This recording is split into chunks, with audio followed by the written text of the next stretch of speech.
Today on Beyond 6 Seconds.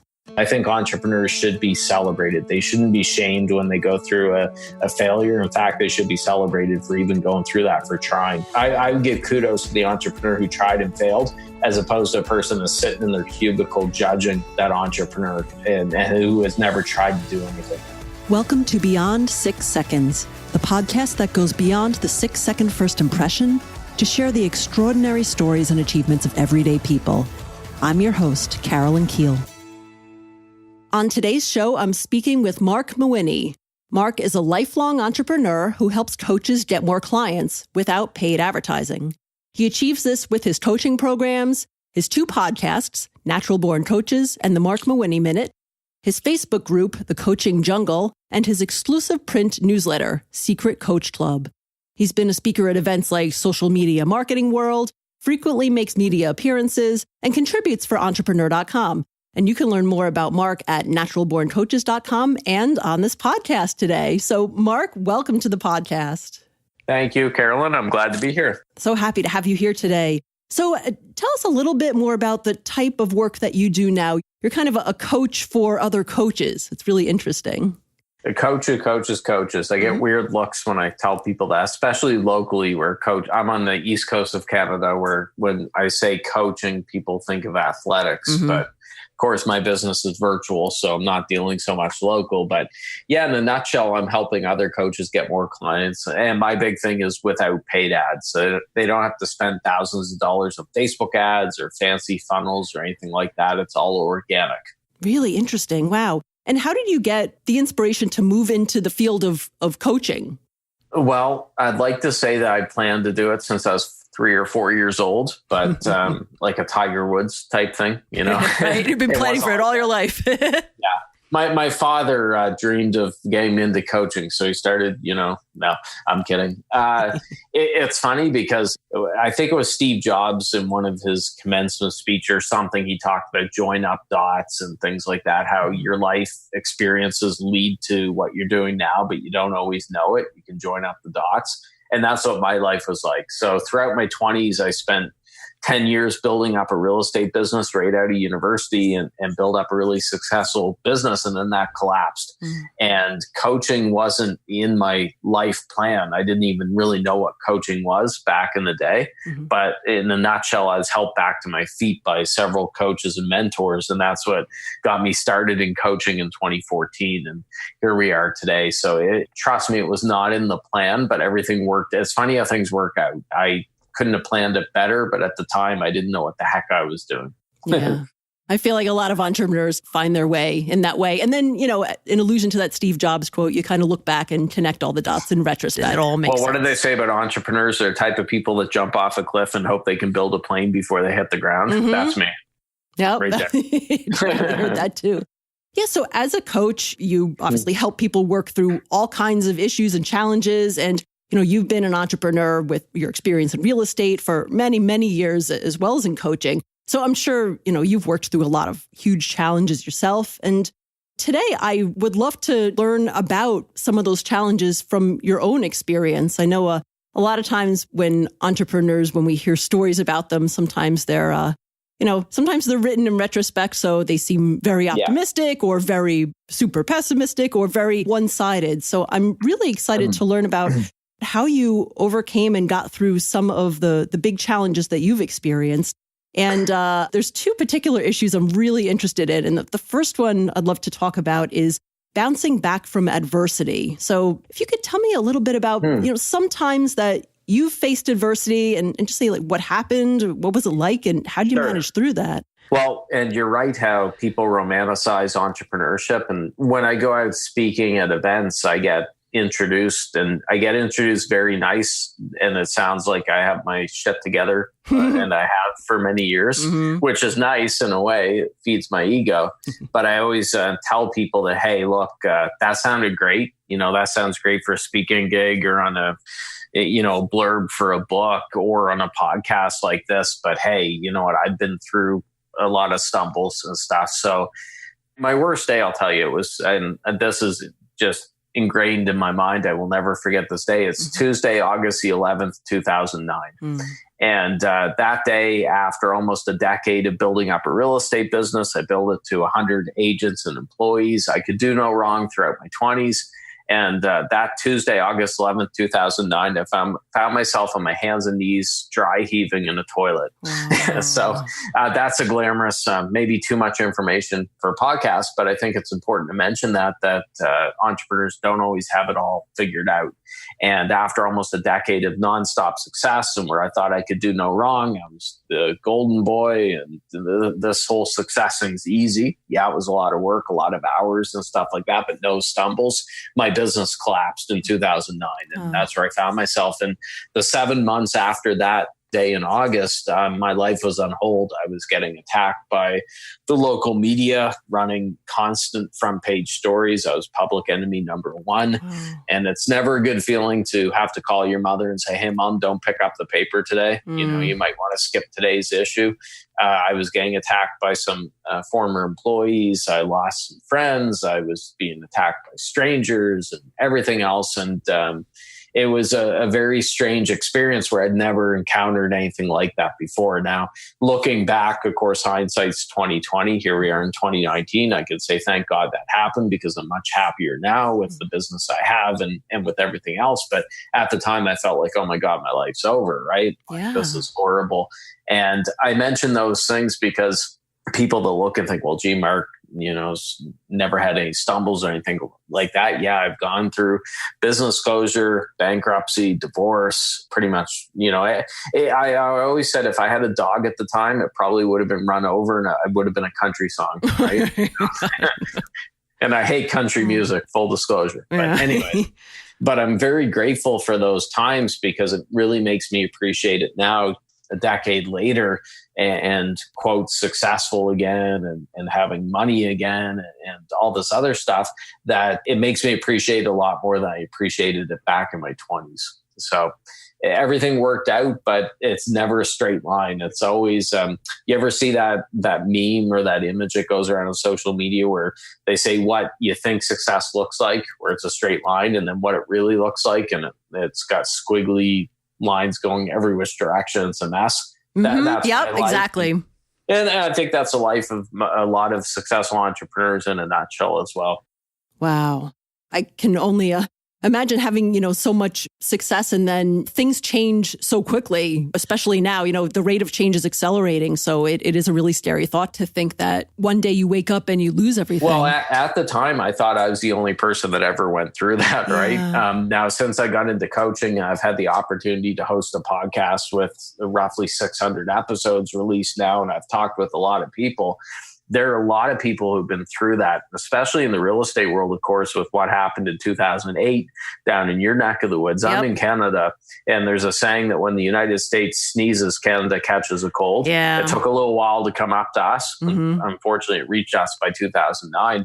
But I've been shocked at how many entrepreneurs have been through, real estate closure. It's very common, but closures in general in their backgrounds.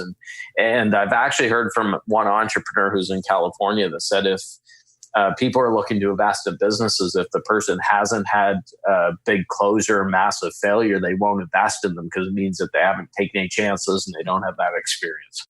Yeah. I mean, it's all about measuring and trying to manage risk. And, you know, especially as an entrepreneur, you have to have a decent risk appetite. And that means that, you know, things will happen and you will have failures. And that, you know, as long as, and if you can learn and recover from them, then you're even stronger. It's not for the faint of heart. So anyone listening that's going through a difficult time now, I know it sounds really cliche to say what doesn't kill you only makes you stronger. Because if I'd heard that in 2009, I'd say, piss off. I don't want to talk to you. Get out of here.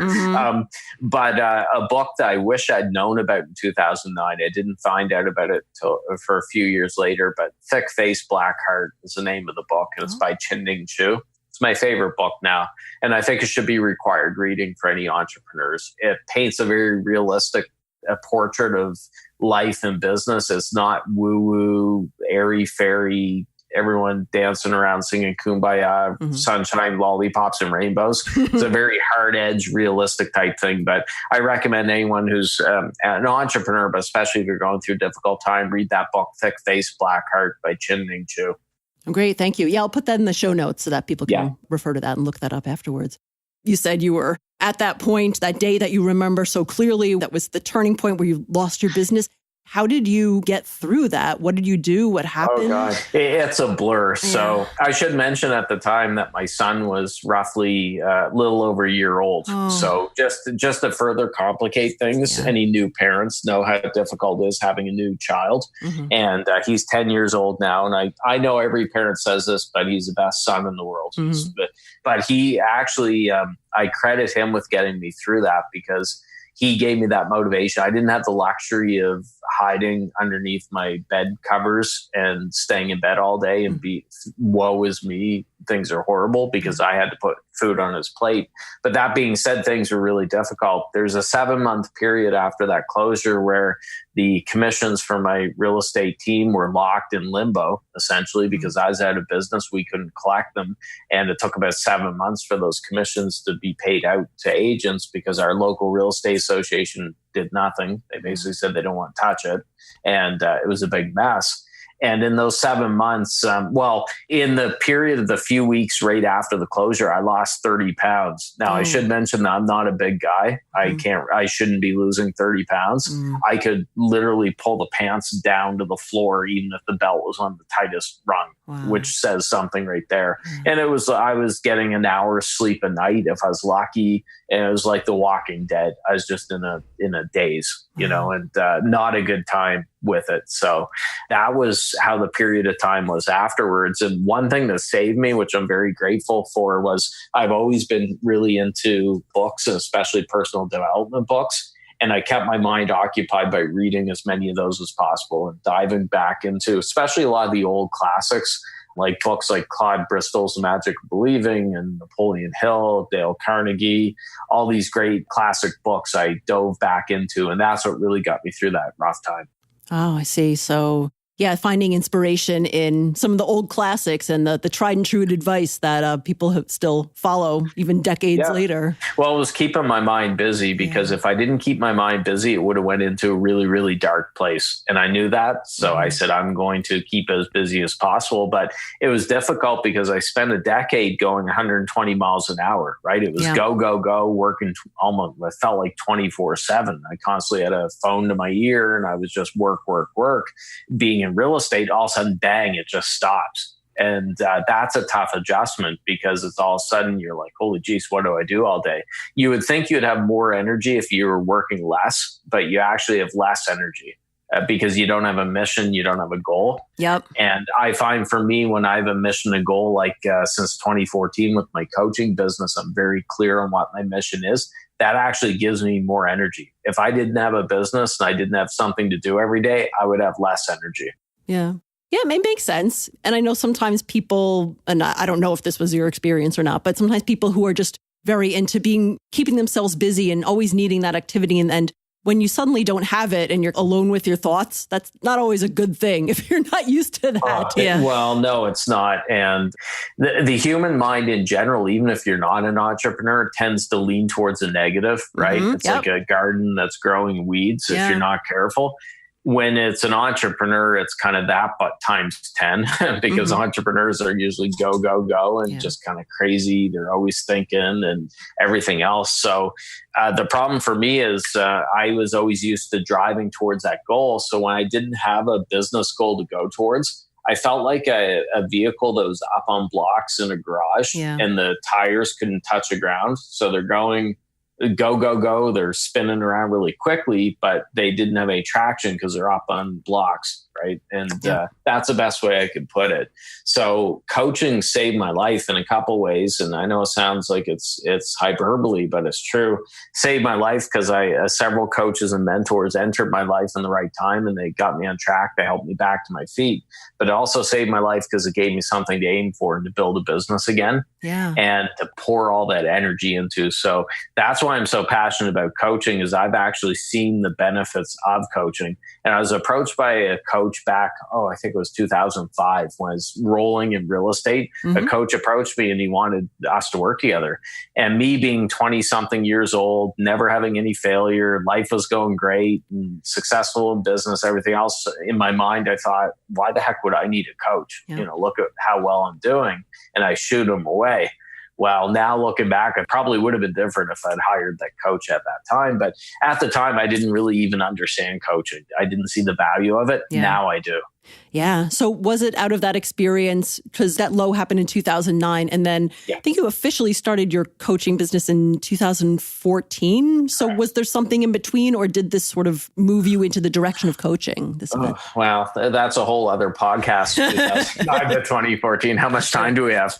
So, 2009, I went through the business closure. My life was on hold for about 7 months while I was working to get the agents paid, which actually the whole period in between there, playing Monday morning quarterback, I wish I'd changed my phone number and said, forget it, business is closed and I'm done.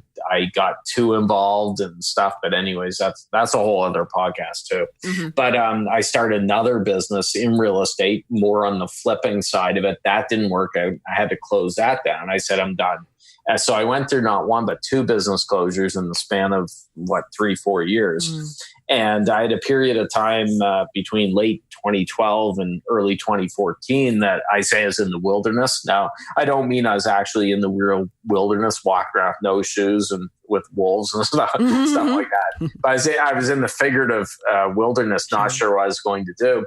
And for the first time in my life, first time since I was in high school pumping gas, I said I got a job, a job, and it was actually it was a sales gig for a telecommunications company here in Canada. Super flexible, work from home, no boss breathing down my neck. It was, people here thought I was crazy when I gave it up to go into coaching full time, but it just wasn't my passion.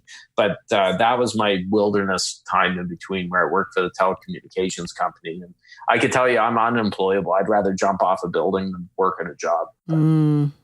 Yeah, well, you do what you have to do sometimes, so I could see. I kind of like to eat. It's nice. It's important. Having a roof over your head's kind of nice. But no, I'm actually very grateful for that sales gig in between, because I started my coaching business while I had that, and it gave me the runway. So a lot of people think that you have to be like Jerry Maguire. You have to do this very dramatic quitting thing where you go into your boss and you take the goldfish. I paid for this. This is my goldfish. Who's with me? And you got Renee Zellweger is the only person that leaves with you. Tear through the Rolodex, all that. Yeah. Yeah. And I actually think that mentality is very dangerous, because if you go in and let's say quit your job in a dramatic fever and a big scene, and then on day one, you have to get, let's say, coaching clients. If you're going into coaching or whatever business you're starting, say an online business, you're putting a lot of pressure on yourself, because you have to get clients on day one, right? You want it to pay the bills and things like that. I had a short period of time in between where I was making pretty good money, decent money with my sales gig, but I was able also to build my coaching business on the side as a side hustle. And once my coaching business surpassed my income from my sales job, that's when I quit. And I said, okay, I'm done. I gave my notice, and then I went into coaching full time. So it worked out really well. I tell people that in case you're working a 9-to-5 job and you're really frustrated and you're impatient and you want to go out on your own, there's nothing wrong with taking some time to build up that runway. Now, you don't want to take 10 years either. That's a little too long. But if you have to take 6 months or a year or whatever, then hey, there's nothing wrong with that. Don't be pressured into having to give your notice right away and go off on your own, because that actually puts a lot of pressure on yourself. Yeah, no, absolutely. It doesn't have to be one extreme or the other. It makes a lot of sense to you're doing both things at once. And so the transition takes place over a period of time. You've got 168 hours a week. So I always laugh when people say, well, I don't have time at all to build a side business while I'm working at my job. Okay, well, you got, let's say 40 hours a week for your job to work. And you probably have, 5 hours a week commute. And you got your other things, like you've got your kids' homework, soccer practice, stuff like that. But I don't care who you are, you're going to be able to at least find I don't know, 15 to 25 hours a week to build your side hustle or more. And I've found people, if you're really disciplined and you're good at what you're doing, I know people that can get more done in 20 hours a week than others who are, quote, working 80 hours a week, but they're really surfing Facebook, playing Candy Crush, the Farmville, and everything else. So it's not the number of hours that you have, it's what you're doing in those hours.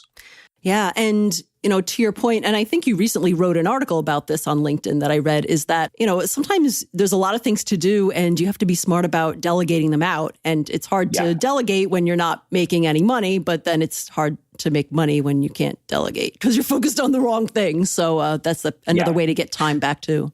Well, a lot of people who want to delegate, they think that you have to hire a VA for 40 hours a week, and you don't have to do that. You can start it with a couple hours a week where you're just handing off your most hated tasks or the things that you suck at, and then you can build it up from that. And really, that's what I did with my business too. I wasn't in a position to hand off a lot when I was starting my business, my coaching business, because I say I wasn't on a shoestring budget. I was on a dental floss budget, which is even worse. But as time went on, I would add a hand off more tasks. And lo and behold, what happened every time I delegated something that I didn't want to do, I would make more money. So it's win-win. And to the point now where I've got, a full-time VA team. I have my twin brother, Matt. Actually, he has a podcast editing business. He and his team handle editing my shows. And, and I'm bringing on a team to handle sales calls and stuff like that. So I'm constantly delegating more, but it didn't start on day one right out of the gate where I handed everything off. I was chief cook and bottle washer for quite a while in the early days. And then I gradually handed more off. Wow. So yeah, that's a really big transition. It sounds like you really wound up learning a lot through that painful experience. What advice would you have for other entrepreneurs or aspiring entrepreneurs? Because I'm sure every entrepreneur at one point is going to have some sort of near catastrophic failure or big challenge or problem. And you've certainly been through it. Do you have any overall advice for them if they're kind of stuck in that? Invest in some Pepto-Bismol. Yeah. Or some liquor, some hard liquor. No, I'm kidding about that. But some advice. Well, here's what I would say is don't tie your identity too closely to your business. And this is a mistake that I made in my real estate days. So where all I did right out of university was real estate. I started right out of university. I identified myself as a real estate guy. There was no gap between the two of them. And then when the real estate business closed, I lost my identity, right? And that's very dangerous. So what I recommend doing is remembering that they're two separate entities. Your business is your business. I find that people put it up on a pedestal in a lot of ways. They treat it like it's their firstborn son or daughter. And don't get me wrong, it's very important, but it's not the end of the world if your business dies. It's not like a child dying. I've interviewed people for my podcast who've gone through the death of a child. And I feel kind of silly feeling the way that I felt towards my business closing because I did treat it like the death of a child. And then when I interviewed people who went through the actual death of a son or daughter, I'm like, oh man, I'm being an idiot by comparing it to that. So don't tie your identity too closely. Make sure that you keep some separation. I'm a big superhero movie fan. I love them all. So anyone who's watched Spider-Man 2 with Tobey Maguire knows that he lost his powers. That was the one where he's fighting Doc Ock. And Spider-Man No More when he throws his Spider-Man outfit in the garbage can in the back alley. And that's kind of how I felt. Or you could say Superman 3 as well with Christopher Reeve. But anyways, where they lose their powers, right? Well, it's not like that as entrepreneurs. You can start another business. It's not the end of the world. So don't put too much into the business. Remember that you are a separate entity. You are more important than your business. Your business isn't a child. It's not a living thing or anything like that. You treat it important, but make sure that you keep that clear line of distinction. Yeah, absolutely. That's great advice. It's something sometimes we forget. Even if you are working a regular corporate gig, sometimes people tend to identify with themselves with their jobs. And then, of course, when that goes away, it's devastating. So, well, especially nowadays, right, where we're attached to our phones. In the old days, when you'd leave your office, you could get away from your boss or whatever. Back people in the 60s and 70s and stuff. if the boss couldn't reach you, it's not as big of a deal. You're not attached to your phone and to your work. Now there's very little differentiation between your business life or your work life and your home life. And it's something I've struggled with. I'm getting much better at it now, and I'm continually working at it. But I make sure that the two don't bleed into each other too much. I think that's very dangerous. Yeah, no, very important to keep that in mind. Thank you for taking us through that huge adverse circumstance that you faced. That's a big one. I've never gone to a therapist, but I'm going to have to go to one after this interview. So we'll... You don't need a therapist. You have a podcast. Yeah, I'm going to cry myself to sleep tonight with, a bucket of ice cream and, cry myself to sleep in the pillow. No, I'm kidding. If anyone's listening is going through a really rough time right now where it feels like, hey, things are bleak and I'm never going to get through this, I've said before, shoot me a message, like sometimes talking to someone who's been through it, and you can't talk to your family all the time or your friends, they may not get it or you don't want to worry them. Mm-hmm. Shoot me a message if you're in a dark place going through that. Like one of the things I'm really big on is supporting entrepreneurs and especially entrepreneurs who have failed, because it shouldn't be a scarlet letter. I don't know how things are in your neck of the woods. I imagine it's probably the same in anywhere where you live, but especially where I live in Atlantic, Canada, it's very traditional. And there's a very bad habit here that they try to put a scarlet letter on an entrepreneur who's gone through business closure. Wow. And who's failed. And I think that that's a really, honestly, a shitty thing to do, because entrepreneurs who are at least risking something, they're going out there, they're creating jobs, they're trying something new. They shouldn't be shamed when they fail. They should be celebrated. Hey, you tried something, it didn't work out, get back on the horse, right? Absolutely. And the thing that I was really worried about when my whole thing was plastered all over the media and everything else was, I thought, oh God, this is going to discourage other entrepreneurs in my neck of the woods, because they're going to say, oh my God, look at Marc getting kicked around here. I'm not going to try that. I'm going to stick with the job that I hate. Yeah. And that's really too bad. And I hope that it didn't discourage too many people from my area from going for it, because I think entrepreneurs should be celebrated. They shouldn't be shamed when they go through a failure. In fact, they should be celebrated for even going through that, for trying. I would give kudos to the entrepreneur who tried and failed, as opposed to a person that's sitting in their cubicle judging that entrepreneur and who has never tried to do anything. Yeah, it's easy to be a critic, and it's harder to actually do the thing that has to be done, or try the new thing. And it's that whole man in the arena, Teddy Roosevelt thing. Yes, exactly. So that actually brings up another challenge that I wanted to get your take on, and it's something that I don't hear really talked through a lot, and that's dealing with haters. And obviously you alluded to it in your first story about being vilified in the media after your failure. Either that experience or any other experiences that you might want to talk about. Well, again, how long do we have? We'll do a hater episode. If you don't have any haters, it probably means that you're not pushing out there enough. Mm-hmm. So it's actually a good sign when you have haters. It doesn't feel like it. In a way, going through what I went through at the real estate time, I had so much hate thrown at me that it really gave me a thick skin. And so now I'm doing the online stuff. And when I've got someone from their mom's basement in Boise, Idaho, keyboard warrior, shoot me some sort of hate or whatever, shade, I guess the cool kids say. It's not a big deal for me, right? Because I've dealt with some real nut bars back in my real estate days. So it's actually a good thing when you have haters, but you're right. It doesn't feel good. And what I found with online entrepreneurs is they could help 1,000 people and do really good. And then they get one idiot that's 1,000 miles away, give some sort of, some troll making a comment, and they focus on that one troll. Mm-hmm. So my recommendation with that is you turn lemons into lemonade or shit into sugar. And when you get trolls or haters coming at you, you turn that into content. That's content fodder for you. So most times when I get hate thrown at me, a lot of times I will turn that into an email to my list, a social media post, or I'll turn it into a sale as well. And I'll profit off it. So they're actually doing me a favor. I wish I had more haters with it, but you could turn that into content. Don't waste it. So I have one of a couple responses when I have critics coming at me. One, I'll ignore them because my time's valuable, my energy is valuable, more valuable than theirs, where they're spending time to attack someone they don't know on Facebook or social media. So I'll either ignore them or I'll mock them, and I'll turn that into content, and I'll have some fun with it.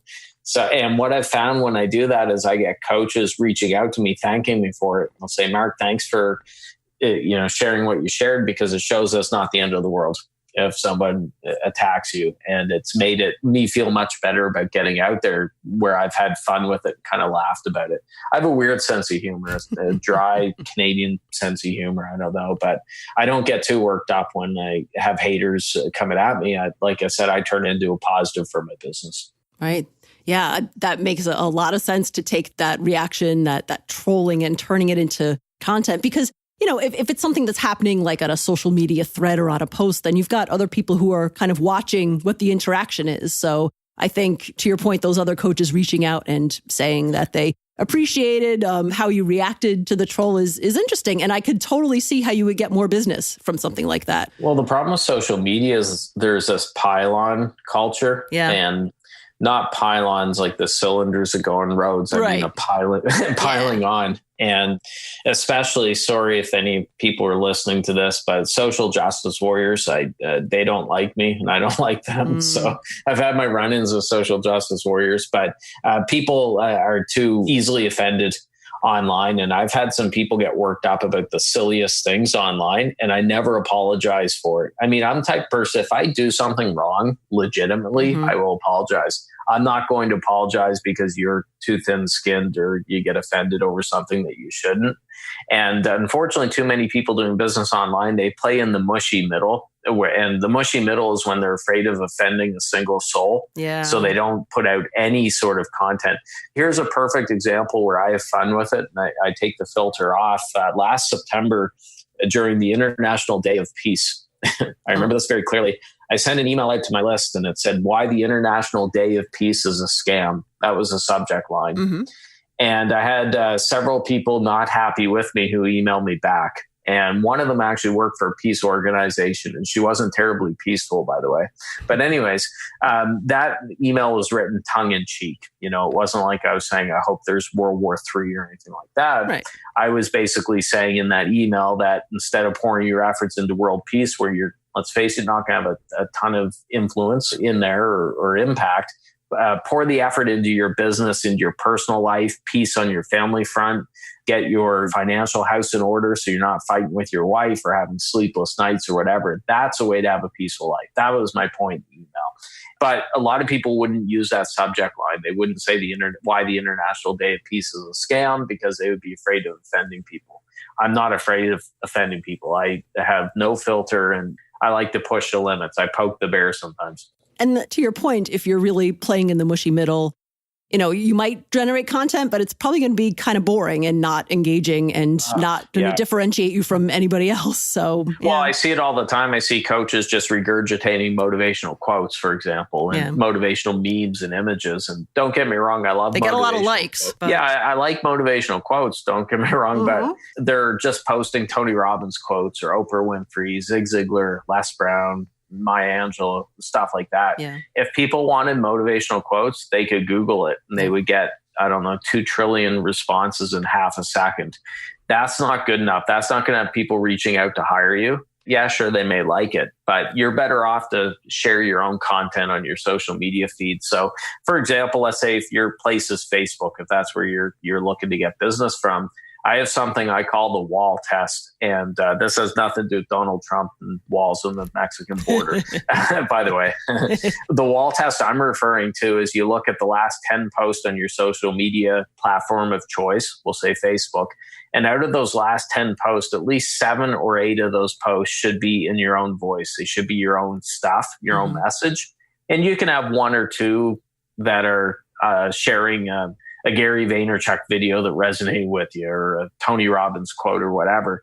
But it shouldn't be the flip side. If you look at that, you only have a couple things that are in your own voice, and the majority of stuff is other people's content or message. Yep. You got to flip that. That's not good. So I make sure that the majority of things are my own stuff. there. And I think that's very important. So have a look at your wall, go down, look and see what your last 10 posts were. Make sure that the ratio is the right one. Great advice for people who are trying to get their name out there on social media in terms of how to curate and share the right level of content with people so that people really get to know who you are and what you do. You know, you talked about having a very strong opinion and kind of a sense of humor, and that you bring all of that into your writing.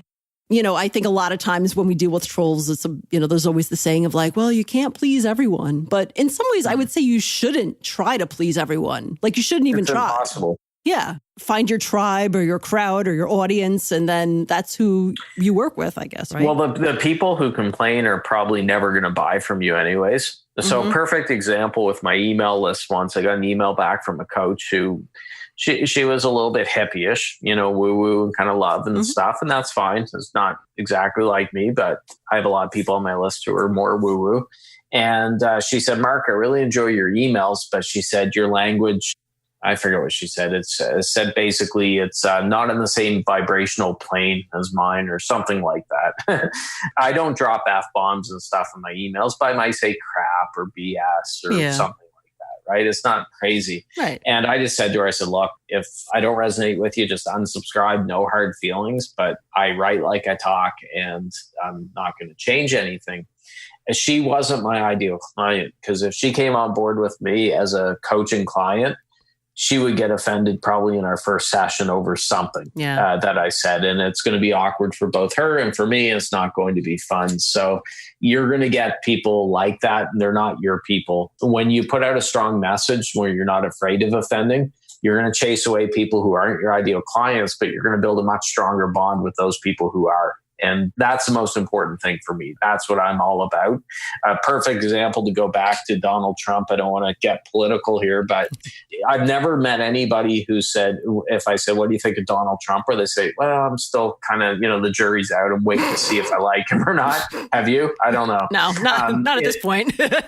not at all. It's either I think he's the Satan, the devil, and he's going to cause the end of the world, or he's making America great again. And thank God he came here and he's going to save the country and the world, right? There's never anyone in the middle who's feeling it out. I've yet to meet anyone like that. That's a big reason why he's president. I mean, love him or hate him, he is a master of polarizing.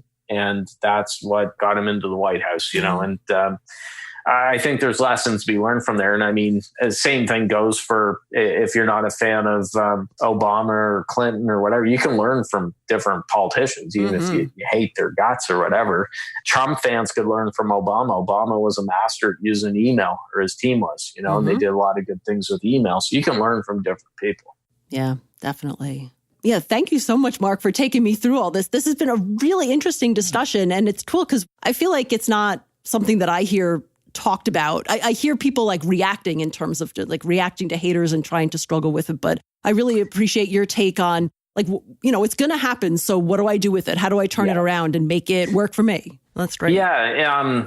I guess with haters, you hear the other side of it where some people say, hug your haters, love them. They'll say, hurt people and talk it out with them and all this stuff. I don't have the patience to do that. If you do, all the best. Jay Baer, who's a very smart guy, wrote a book called Hug Your Haters. If that works for Jay, great. Please do it.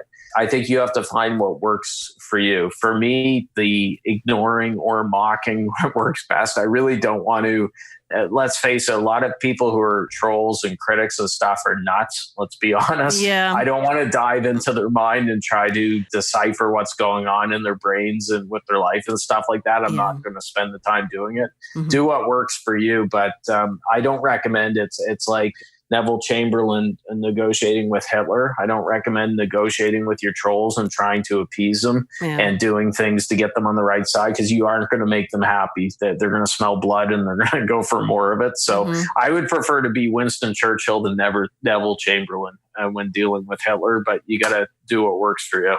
Yeah, no, totally hear you on that.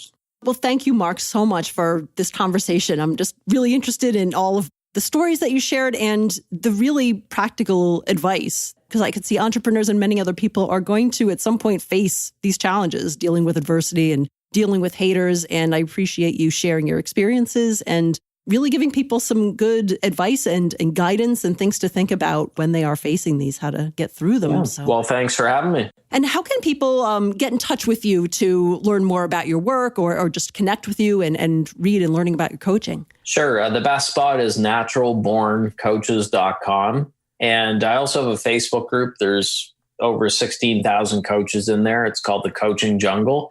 And if you go to thecoachingjungle.com, that will forward you there. But I'm in there every day and lots of cool coaches and good stuff going on in there too. So thecoachingjungle.com. Right. Fantastic. And I'll put those links in the show notes too, so people can find them there. Cool. Very good. Well, thank you. As we close out, is there anything else that you'd like our listeners to know or anything else that they can help or support you with? Oh, boys. So send 100 hate messages to give me ideas for emails and social media posts. Do more content. Right. Yeah. No, like I said, if you are, just to reiterate, if you're going through a rough time, shoot me a message. You're not alone. It feels like you are. As an entrepreneur, you often feel like Tom Hanks' character in Castaway with Wilson, the volleyball. You don't even have a volleyball.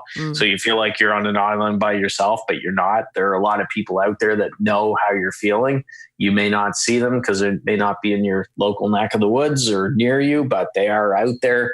And we're a brotherhood of entrepreneurs. So you aren't alone. Remember that. And that's all I have to say. Right. Thank you. Really appreciate that. And thanks again for being on my podcast today. Thank you. Thanks for listening to Beyond 6 Seconds. Please help us spread the word about this podcast. Share it with a friend. Give us a shout out on your social media or write a review on Apple Podcasts or your favorite podcast player.